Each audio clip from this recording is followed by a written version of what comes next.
Bismillah ar-Rahman ar-Rahim. Good morning and peace greetings. Can you see a black swan there just to the left of the... it's just gone around the bush there. If you were careful, here I am in Epping Forest for my morning walk. And lovely to see all these swans. I saw the rare sight of a swan flying in. I thought it was a heron for a moment because its wingspan was so high, was so long. That was beautiful. And then a black swan, which you rarely see, with a red beak and a couple of white feathers at the back. It's just disappeared behind the corner. But I thought I'd share a Quranic reflection, especially in Ramadan, from the ayah وَمَا مِن دَابَّةٍ فِي الْأَرْضِ وَلَا طَائِرٍ يَطِيرُ بِجَنَاحَيْهِ إِلَّا أُمَمٌ أَمْثَالُكُمْ ما فرطنا في الكتاب من شيء ثم إلى ربهم يحشرون. This verse is from Surah Al-An'am, the 6th chapter, called Cattle. There's that black swan, by the way. You can see it with the white feathers at the back. Come back into view. There is the swan having fun. Now, the translation of that verse is roughly as follows in English: that every creature on earth and every bird flying with its two wings in the sky, all of these animals, every single creature, they are nations like yourselves. We have not omitted anything from the book, and then they will all be returned to their Lord. Incredible verse. I mean, every verse of the Qur'an and of all the true scriptures, all the major world scriptures, are repositories of wisdom.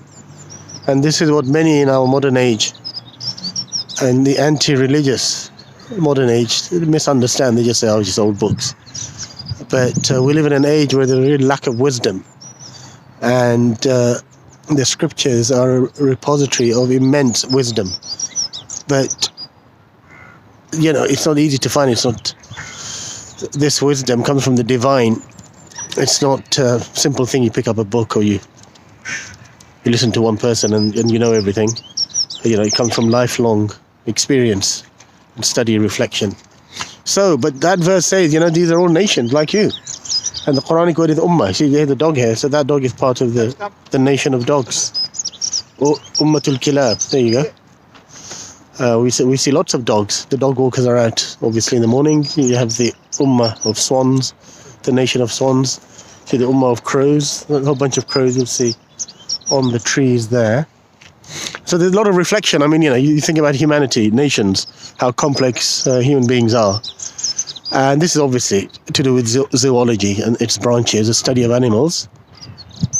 And one of the pioneers of the study of animals for the entire world was a Muslim scholar, Al-Jahid, an African Muslim scholar, Al-Jahid, who lived over 1,000 years ago. He's 9th or 10th century of or is it 11th century of the Common Era.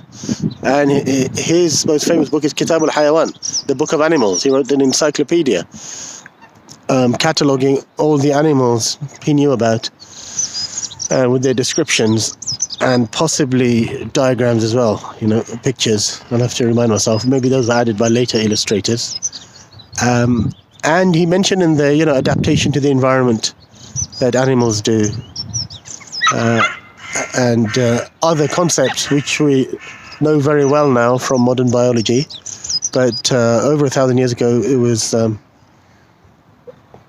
there, the bird flapping with its wings, as that Quran verse says. So you think human beings we are complex, and our nations, societies are very complex. But this verse says, look, animals are as complex as you as well. And just to finish with another little story, is talking of nations. There is a story which is found in the hadith attributed, authentically to the Prophet Muhammad, peace be upon him, sallallahu alaihi wasallam. It is also found in Aesop's fables. In Aesop's fables, there's a story that a man was bitten by an ant, and he got angry, so he burned a whole colony of ants. And then a wise person said to him, because one ant bit you, you destroyed an entire colony of ants. What are you doing? Now, in the Prophet Muhammad's retelling of this story, he said in the hadith, it says the man who burnt the ants was actually a prophet. It says one of the prophets of God who was bitten by an ant, and that prophet got angry and burnt the entire colony of ants, burnt them alive.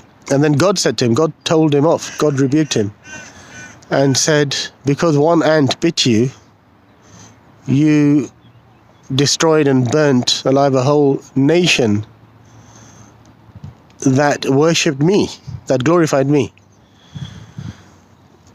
Now that hadith is found in Mishkat al-Masabih. If you want an English language reference, it is The Way of the Prophet, peace be upon him, by Sheikh Abdul Ghaffar Hassan. The book is published by the Islamic Foundation in Leicester in the United Kingdom. So if you're interested, do get hold of that book. You'll find the hadith there. And incredible hadith of story in many levels, including how, according to this hadith, a prophet did something like that. And that raises the question about what does the traditional Islamic or the doctrine of the infallibility of the prophets, what does it mean? Actually, the most common answer to that question is if a prophet does something wrong and is rebuked by God, that is part of his message. So his infallibility is restored, if you like. And in this case, in this hadith, he is rebuked by God. But it's a reflection. And as I said, it is related to the Aesop fable story, if you're interested. And that's a story for another day. The links between some of Aesop's fables, the texts from there are found in the Qur'an and Hadith. I found 3 examples, which I will talk about at another time, inshallah, God willing. But while I'm talking about that ant story, I would like to say that this year, the 20th anniversary of 9/11, and you could apply that. 9/11 was a horrific act, the attack on the United States. But America's response could be regarded as disproportionate, a bit like this prophet of God or person who destroyed the colony of ants in response to one ant biting them. You could argue that it was horrific. I mean, it's not an ant biting. They killed 3,000 innocent people on 9/11, which is horrific.